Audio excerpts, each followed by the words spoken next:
Good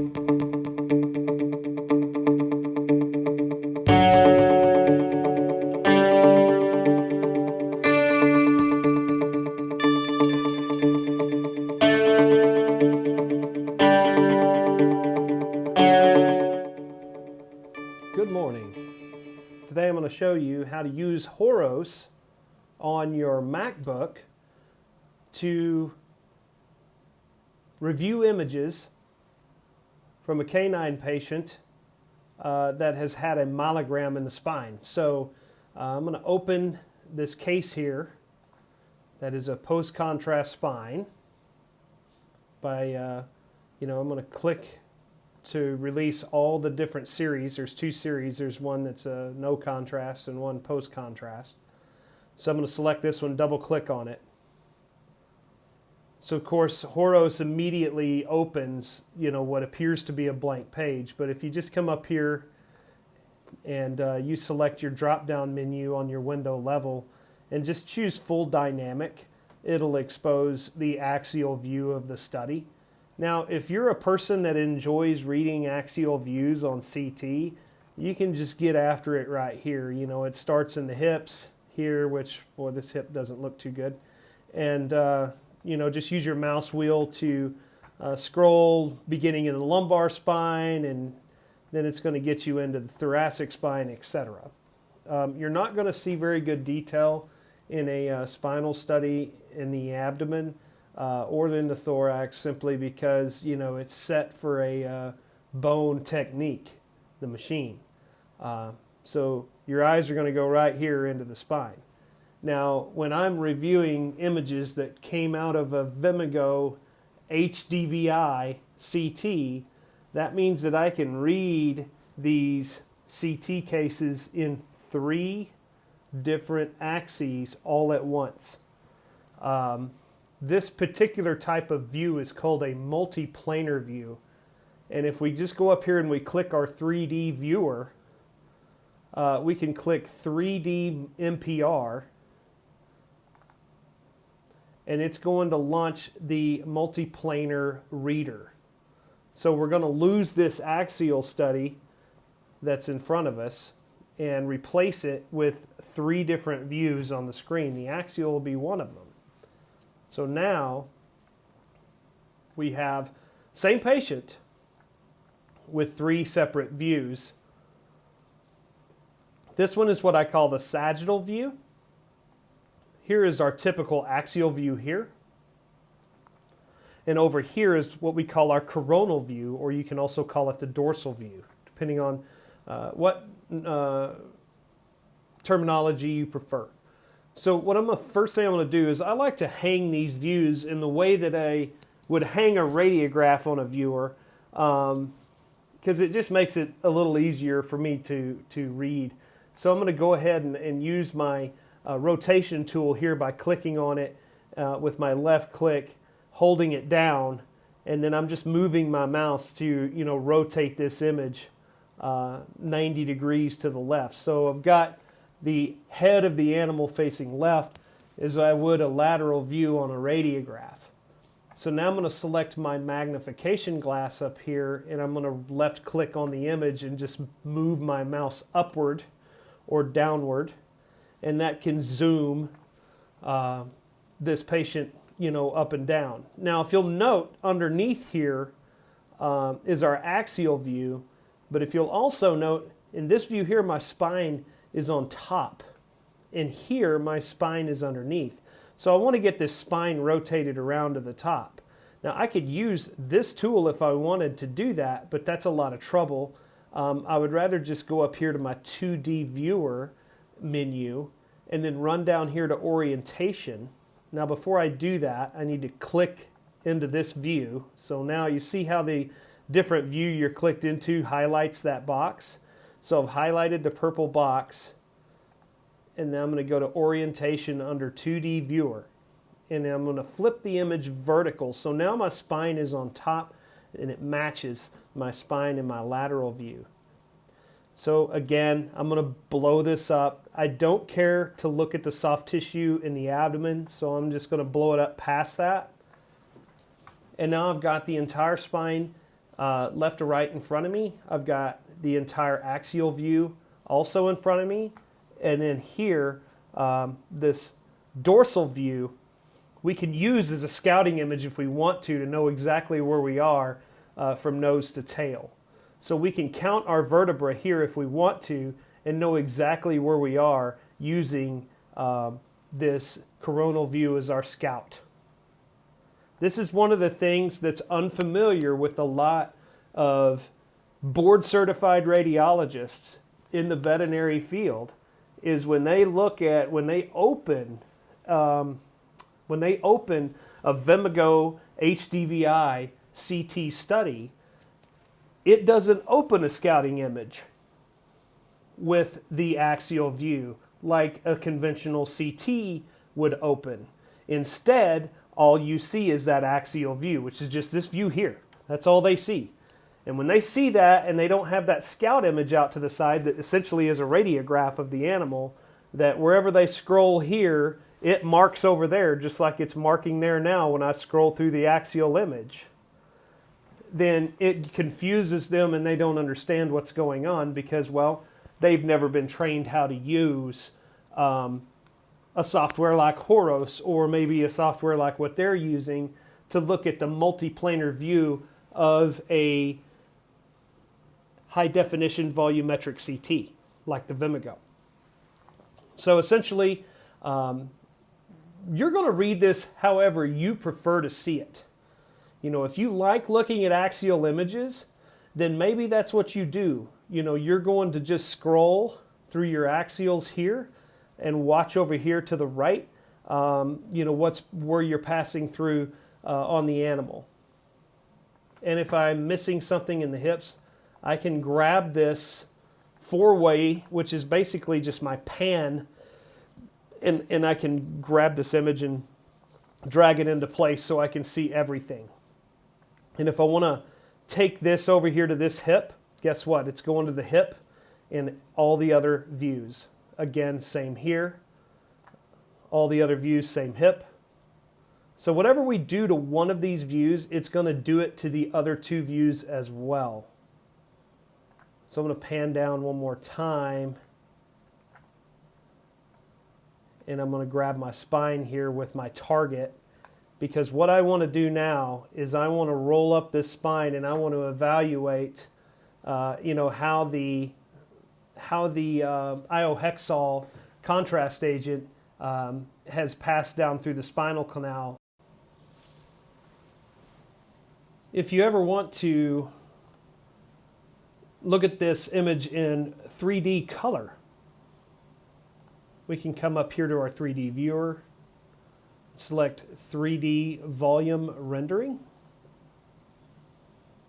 And essentially we're going to pull this data set up on the screen in we have a 3D image here, and it's not exactly what we would like to see. So what we're going to do is we're going to click on this 16-bit. This is a lookup table essentially. So this sets the image to a higher resolution display. And then there's another setting that we're going to click on over here, the GPU setting. Now, if you don't have a high-powered processor in your MacBook, in other words, you don't have a very fast processor, then clicking GPU is not going to work for you. But GPU is going to increase our resolution yet just a little bit more. It'll allow us to take that raw data that we get out of the Vimago and really put it to work at maximum display. So what I'm going to do now, these are the same kind of tools we were using with multiplanar. I'm going to click my rotation and pull this sideways here just a little bit and get it kind of lateral on the screen. Now you're going to get to see what we call stitching artifact.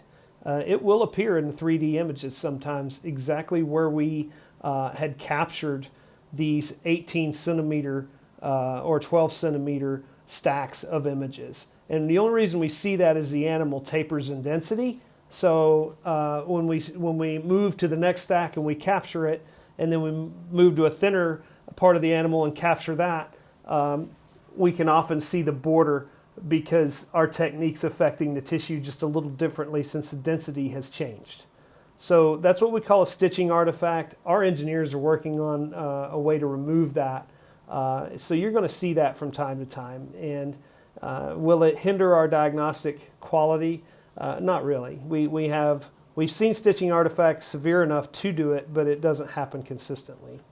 So now what we can do is we can come down here and grab this histogram, and we can start shifting it around left to right and change, how we're seeing the images in front of us. Now, I can click on this cube, and now I can just grab and rotate this image with my mouse. Or I can use my wheel. Either way, my wheel's going to roll it around sideways. I can grab it and roll it around up and down, vertically or horizontally. I can also come up here and see this gray and black square in the top left. I can click on that, and I can work it just like I work a digital x-ray. I can hold my left click and move to the left and pull away more flesh. I can hold my left click and go up and down. So it's brightness contrast, but for 3D, essentially. I can put my square back on there and pull these images around for us to look at. Now, my Mac is reacting slowly because I'm recording right now. So if I weren't talking to you, these processes would be happening much faster because I don't have recording going on, taking up processor power, along with Horos taking up more processor power. And I have a really hot processor in this Mac, by the way. So again, we can make these adjustments here. And we can just get down to only bone.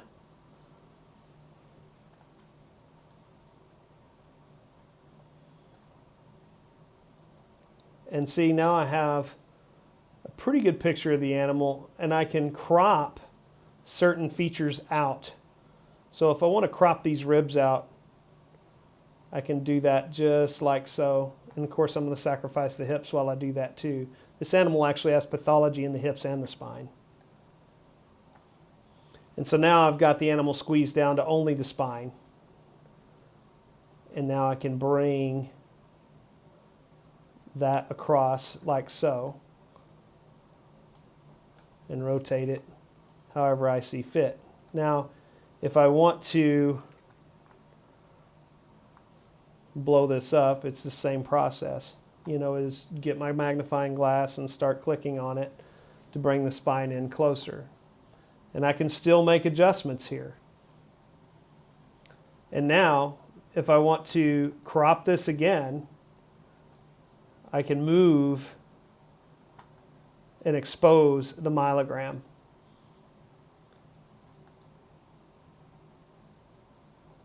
It's going to be hard if your animal's twisted on the table to get it evenly displayed. This is why it's important to be as symmetrical as you can when positioning an animal for scan. But that's how we get a 3D image up of a myelogram and make it look pretty cool. And I can blow that up more. What's really fun is I can even come in here and I can export a movie of this thing rotating, or I can just do a regular export of a JPEG of this image. And if I do that, I'm going to name it, and then I'm going to choose where it goes. Press save. It exports this image right here, and here it is. It's a sample of what it's going to look like. Now, if you want to put this on social media, it's great. You can do that. So if we back out of this, we just cross the red X at the top left, shuts that down. Now we're back in our multi-planar view.